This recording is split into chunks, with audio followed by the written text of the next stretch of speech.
من هاد النهار ما كاين لا شركات لا سيفيات لا سالير سميك لا سير تنعيطوا لك. هذا هو المشروع ديالي الجديد. من هاد النهار ما كاين غير زاروسكار لكراء السيارات. هاد الشركه اللي كتواجد في مدينه طنجه بشارع فاس. عدنان السلام عليكم. وعليكم السلام ورحمه الله. عدنان بغيت نسقسيك شنو الطوموبيلات عندك؟ اين هما خويا، الكحلين ولا البيضين؟ كحلين. الكحلين عندي 10 طوموبيلات والبيضين؟ حتى هما 10 طوموبيلات. اخي عدنان شمن لاسيرونس كدير؟ اين هما الكحلين ولا البيضين؟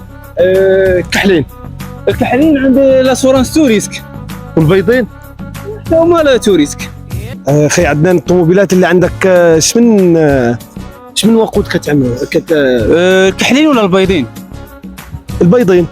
البيضين كندير لهم مازوط. والكحلين؟ حتى هما مازوط. واخي عدنان دابا واش غتحمقنا اخي عدنان؟ غتحمقنا. علاش اخويا؟ كحلين وبيضين والطوموبيلات هذوك. دابا عرفتي علاش؟ دابا الكحلين ديالي اها والبيضين ديالك. من الاول ولا لا صاحبي من الاول. المهم الاخوان، عبد الرزاق الاخ راه فلسطيني جا للمغرب وتبارك الله راه كيهضر باللغه الدارجه، تقول مغربي ما تقولش فلسطيني. لا باقي كنتعلم شويه. لا كيتعلم، نعلمك انت غتعلمني الفلسطينيه صافي نتبادلوا. نعلمك صافي الدارجه. وانا غادي نعلمك اللهجه الدكاليه.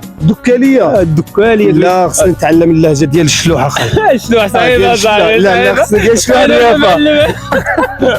هذه شنو صعيبه ديال الشلوح الدكاليه هي اللي شنو هي شوف غتقول واحد وتريح ونتريح اخويا. تريح. او لا هو الشلوح كيقولوا زكا جليس. ودكاليه تيقولوا قرد. ما عرفتش المهم الخوت حنايا معكم في البيرو دابا نكملوا معكم فوق ان شاء الله.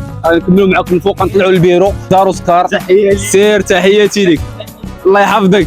ضروري يخرج لك شي واحد بحال هذا اخي عندنا. ولا بد، هذا هو المغرب. يشوفك كتصور الفيديو ضروري يخرج يبان بالفيديو. وتحيه تيغوان اللهم بارك الاواخر. وكاينه كاين تيغوان، كاين الرينج، كاين الاوتوماتيك، كاين المانيال، كاين المازوت، كاين الصغير، كاين الكبير، كاين الايكونومي، كاين كلشي موجود. مرحبا بكم. بغي باش تعرفوا الاخوان بان عبد الرزاق شاب فلسطيني عنده جنسيه فلسطينيه وكيعيش معنا في المغرب اللهم بارك. ودابا ولا كيتقن اللغه الدارجه المغربيه. هذا السيد تقول عليه مغربي دكالي كيهضر شي ما الشلحه. باغي تعلم حتى الشلحه الدكالي كلشي بغينا نتعلموا كلشي اخي.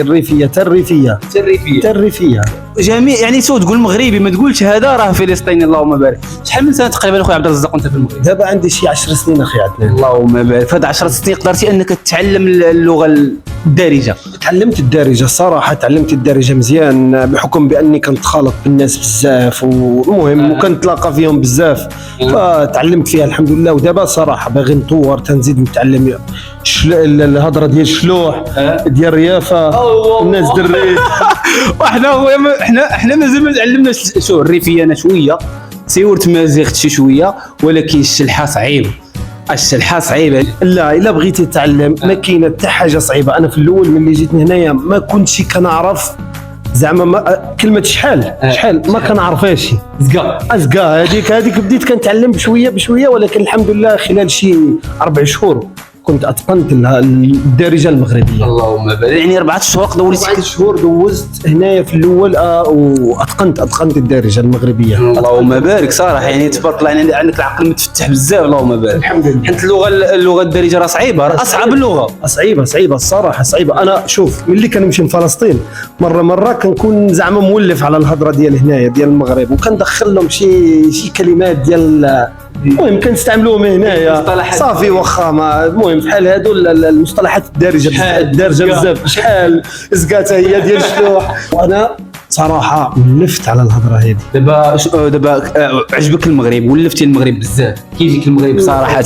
المغرب شحال نقول لك، امان واستقرار وجمع ما بين كل شيء اخي ديالي صراحه. اي والله والراحه والطمانينه. ما كاينش الفرق ما بينه وما بين فلسطين؟ لا والو. انا بالنسبه لي بالاخص هو شوف المغرب كامل وناس ديال المغرب حتى هما يعني شحال نقول لك تبارك الله عليهم.